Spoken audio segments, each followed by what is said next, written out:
वाक्याने अगोरे दम दगोरे दम गोर गोर तरेव्या तरे भेरम सोरो तरा रोलेव्या तनपुरुषाय विनमय महादेवाय हे महितनो रुद्रजोदयाद संजानो सुत्राणि हे रुद्रदेवोम्या हे कांतजने धनवाणी वनमंची महादेव त्रायमान शरणागत जन्ममृत्यो राम्यादि पीडितं कर्म वदने भलो राजे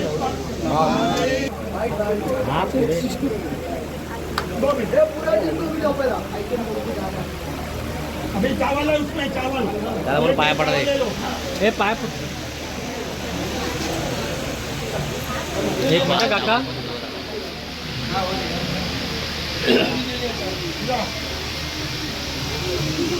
आप तीनों जने करा जाओ आपको पहले टीचर हम लोग करो हाँ चावल जा करो पकड़ कर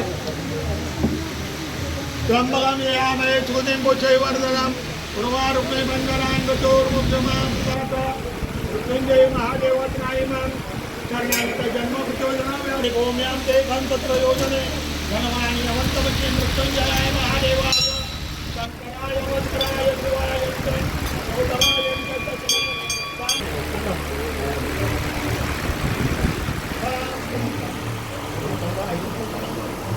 एक मिनट आ जाओ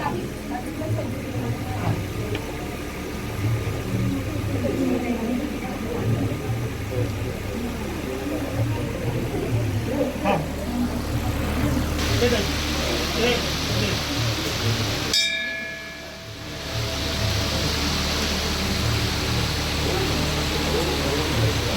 एकं प्रिया नित्यन्तांच भवन्तो यजमानस्य आशीर्वाद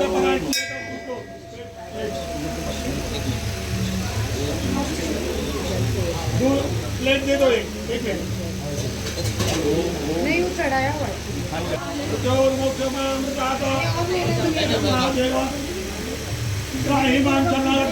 जन्ममृत्युजराव्याधिपीडितं कर्ममण्डलेश्वर महादेव दूध का अभिषेक कीजिए भगवान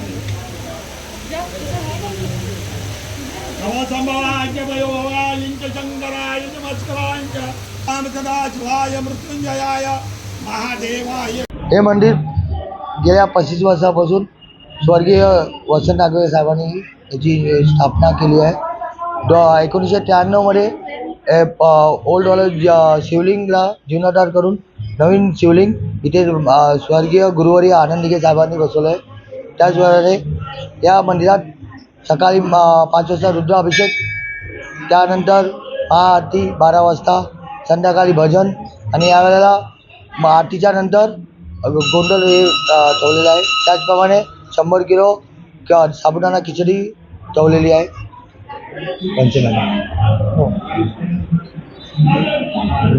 मोठे उपक्रम मंदिरामध्ये राबवले जात आहेत सध्या आणि पुढे जाऊन मंदिराचा नेमकं मंदिराचा इतिहास 1992 मध्ये माजी नगरसेवक वसंत नागवेकर साहेब हे इलेक्शनला उभे होते.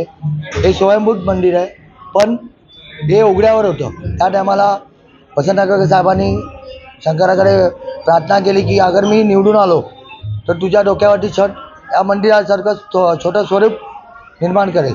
1993 मध्ये या मंदिराचा जीर्णोद्धार करून नवीन शिवलिंग गुरुवारी आनंद दिघे साहेबांनी बसवली.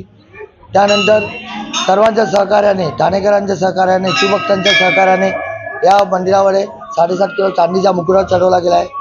त्याचप्रमाणे या मंदिरामध्ये शाकंभरी उत्सव, त्रिपुरा पौर्णिमा, महाशिवरात्री, दिवाळी, श्रावणी सोमवार आदी कार्यक्रम राबवले जातात. त्याचप्रमाणे बाहेरच्या पटांगणामध्ये गोरगरिबांसाठी लग्नाचा सभागृह आहे व आता या मंदिराच्या पुनर्रचनेसाठी माननीय आमदार एकनाथजी शिंदेसाहेब, माननीय आमदार रवी फडक साहेब यांच्या पुढाकाराने या मंदिराची पुनर्रचना होणार आहे आणि आमची सर्वांची मंडळाच्या वतीने ही त्यांच्या सहनी आणि ईश्वरांनी प्रार्थना आहे की लवकरात लवकर भव्य शंकराचं मंदिर स्थापन हो. या मंदिराचं योगदान या वाघेश्वर. आज सर्वप्रथम सर्व महाशिवरात्री निमित्त सर्व नागरिकांना सर्वांना मी शुभेच्छा देतो. या मंदिराचा आजचा दिवस तुम्हाला माहिती आहे फार महत्त्वाचा मोठा दिवस आहे, मोठी रात्र आहे. महाशिवरात्री शंकर भगवान, पार्वती माता यांचं आज दर्शन घेतलं जातं आणि ह्या मंदिराचं महत्त्व म्हणजे धर्मवीर आनंद दिघे साहेबांपासून माननीय एकनाथ शिंदे साहेब यांनी पायंडा पूर्ण त्यांच्या मागे चालू केलेला आहे. त्या मंदिरात दर्शन घेतल्याशिवाय ते पुढे जात नाहीत. तोच पायंडा आम्ही राखण्याचा प्रयत्न करत आहे. शिंदे साहेबांच्या मार्फत या मंदिरासाठी आता जे आम्ही पुनर्नियोजन करणार आहोत त्यासाठी काही लागेल या मंदिरासाठी शिंदे साहेब आहेतच, त्याबरोबर आम्हीही आहे.